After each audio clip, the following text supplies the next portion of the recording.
ലോകത്തിലെ ഏറ്റവും പ്രോഫിറ്റബിൾ ആയ ലക്ഷറി കാർ ബ്രാൻഡ് ആയിരുന്നു പോർഷെ എന്ന് പറയുന്നത്. ഏകദേശം $5.6 ബില്യൺ ആണ് അവരുടെ ആവറേജ് പ്രോഫിറ്റ് എന്ന് പറയുന്നത് പെർ ഇയർ.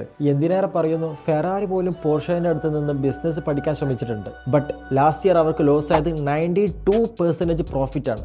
അതായത് 5.6 ബില്യണിൽ നിന്ന് 413 മില്യണിലേക്കാണ് അവർ ചുരുങ്ങിയത്. ഞാൻ പറഞ്ഞു വരുന്നത് പോർഷെ കമ്പനി പ്രോഫിറ്റബിൾ അല്ല, അല്ലെങ്കിൽ അവർ നഷ്ടത്തിലാണ് പോയിക്കൊണ്ടിരിക്കുന്നത് എന്നല്ല. അവർക്ക് അവരുടേതായ ലോയൽ കസ്റ്റമേഴ്സ് ഉണ്ട്, കുറേ കസ്റ്റമർ ഉണ്ട്.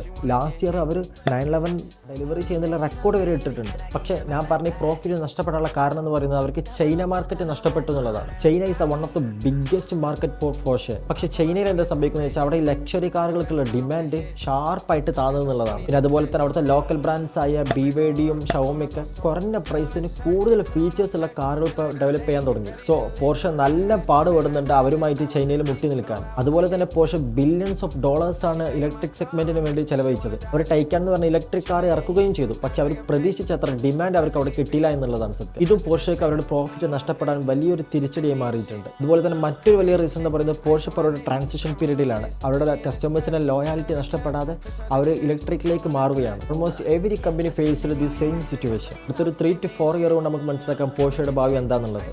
നമുക്ക് എല്ലാവർക്കും അറിയാം, നമുക്ക് എല്ലാവർക്കും ഏറെ പ്രിയപ്പെട്ട കാർ ബ്രാൻഡാണ് പോർഷെ എന്ന് പറയുന്നത്. അതുകൊണ്ട് നല്ലത് മാത്രം സംഭവിക്കട്ടെ എന്ന് നമുക്ക് ആശംസിക്കാം.